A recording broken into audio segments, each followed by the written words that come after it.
Hello दोस्तों, स्वागत है आपका इस यूट्यूब चैनल पे। तो आप थंबनेल देख के ही आए हैं, तो आप वीडियो को लास्ट तक देखिएगा और इसमें हम लोग समझेंगे कि चुनाव प्रणाली के जो विभिन्न घटक हैं वो क्या क्या है। ठीक है, तो वीडियो को अंत तक देखिएगा। और आपको हम बता दें कि ये वीडियो क्लास 9 के लिए बहुत इम्पोर्टेंट होगा। क्लास 9 के एग्ज़ाम में ये प्रश्न पूछा जा सकता है, इसीलिए आप इस वीडियो को अंत तक देखिएगा, समझिएगा और क्वेश्चन को समझने का प्रयास कीजिएगा और वीडियो को पूरा देखिएगा। और अगर आपको अच्छा लगे तो इस वीडियो को दोस्तों के पास शेयर कर दीजिएगा। चलिए देखिए, यहाँ पे क्वेश्चन है कि भारत के चुनाव प्रणाली के विभिन्न घटकों का वर्णन कीजिए। तो भारत में चुनाव के प्रमुख घटक का चरण इस प्रकार से है। जो पहला सबसे है चुनाव क्षेत्र। अब चुनाव क्षेत्र यहाँ पे है, चुनाव क्षेत्र है क्या, इसको समझिए सबसे पहले। और दोस्तों को हम बता दें कि फ़िलहाल ही अभी इलेक्शन ख़त्म हुआ, चुनाव ख़त्म हुआ है।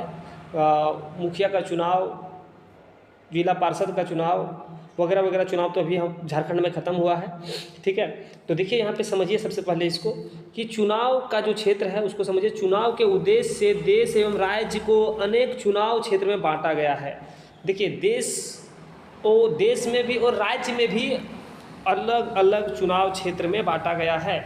भारतीय संविधान ने कमज़ोर वर्ग से उचित प्रतिनिधि के लिए आरक्षित निर्वाचन क्षेत्र की व्यवस्था की है। चुनाव क्षेत्र समझिए सबसे पहले ये है कि हर देश में राज्य में अलग अलग क्षेत्र उत्पन्न किया गया है और सभी के लिए बराबर दिया गया है। इसमें जो कमज़ोर वर्ग के लोग हैं उनके लिए कुछ सीटें, जिसको हम लोग कहते हैं कि रिजर्वेशन रखा गया है। ठीक है, जिसको आरक्षित रखा गया है। दूसरा है मतदाता सूची। अब मतदाता सूची समझिए क्या होता है। तो मतदाता सूची होता है निर्वाचन से पहले मतदान की योग्यता रखने वाले की सूची तैयार की जाती है। हर चुनाव से पहले मतदाता सूची का नवीनीकरणीय किया जाता है। देखिए, अब जब मतदाता सूची जो है वो है कि जिस लोगों का उम्र 18 से प्लस हो गया, जो अपना नाम एनरोलमेंट करवाए हैं, ठीक है, मतदान सूची में मतदाता पोर्टल में करवाए हैं, उनका एक लिस्ट बनाया जाता है। ठीक है, वही मतदाता सूची हो गया आपका। आगे देखिए, उम्मीदवार द्वारा नामांकन। अब जब यहाँ पे सूची बन जाता है, ठीक है, क्षेत्र उत्पन्न हो गया, सूची बन गया, तो उम्मीदवार द्वारा नामांकन, जिसको हम लोग नॉमिनेशन कहते हैं। ठीक है, चुनाव लड़ने वाले प्रत्येक प्रत्याशी को नामांकन पत्र भरना होता है तथा उसे जमानत के रूप में कुछ पैसे जमा करना होता है। ठीक है, उम्मीदवारों को चुनाव चिन्ह दिए जाते हैं। राजनीतिक दल अपने प्रत्याशी नामित करते हैं जिन्हें उस दल का चुनाव चिन्ह दिया जाता है। जैसे देखिए यहाँ पे कहता है चुनाव लड़ने के लिए प्रत्येक प्रत्याशी को नामांकन पत्र भरना होता है। देखिए, अभी झारखंड में चुनाव खत्म हुआ है, तो आप देखे होंगे कि कुछ वहाँ पे एक नाजिर रसीद करके कुछ आप वहाँ पे कटाए होंगे। ठीक है, 50, 100, 150 इस प्रकार से कुछ भी कॉस्ट अलग अलग रहता है, हर पद का अलग अलग कॉस्ट है। ठीक है, तो वो कटाना पड़ता है। तो वही है, उसे जमानत के रूप में कुछ पैसा देना पड़ता है। वही नाजिर रसीद कटवाएं, उसके बदले में आप पैसा उनको दिए। ठीक है, और जब नॉमिनेशन हो जाएगा, आपका नाम हो जाएगा, तो क्या करता है, उम्मीदवारों को चुनाव चिन्ह मिलता है। जैसे चुनाव भी खत्म हुआ तो आप लोग को चुनाव चिन्ह आपके देखे होंगे कि सभी को अलग अलग चुनाव चिन्ह मिला हुआ था, तो चुनाव चिन्ह दिया जाता है। राजनीतिक दल अपने प्रत्याशी नामित करते हैं। और राजनीतिक दल, ये तो हो गया गांव लेवल का, जो है राज्य के अंडर में जो होने वाले चुनाव थे वो था।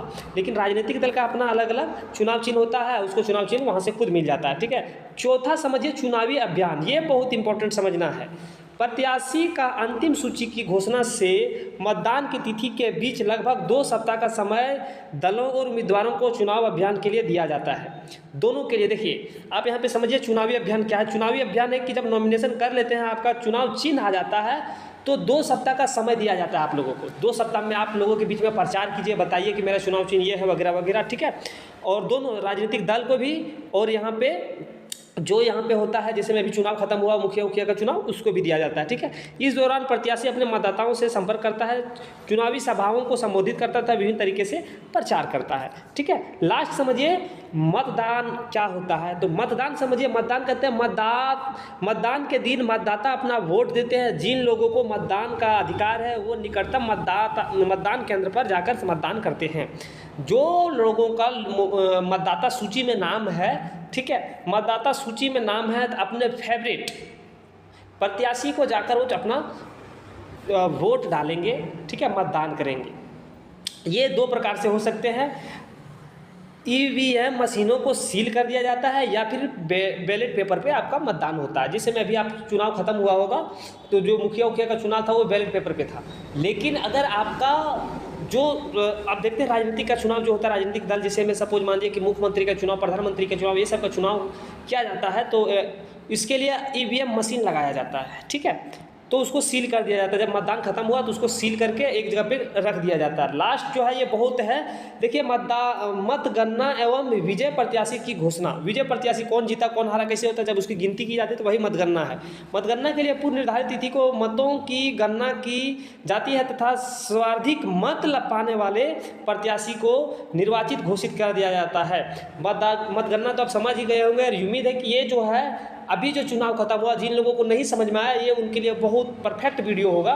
वो सभी को इस वीडियो को शेयर कर दीजिए, समझ जाइए कि कैसे क्या एक चुनावी प्रक्रिया होता है, अब समझ जाइए, ठीक है। तो चलिए ये बताना था दोस्तों, अगर ये वीडियो अच्छा लगे हो, अगर आपको ये थोड़ा सा भी मदद किया हो तो आप वीडियो को लाइक कर दीजिए, दोस्तों के पास शेयर कर दीजिए और अगर चैनल पे नए हैं तो चैनल को भी सब्सक्राइब कर दीजिए। फिर मिलेंगे हम लोग नए वीडियो में, तब तक आपसे अलविदा लेते हैं। जय हिंद।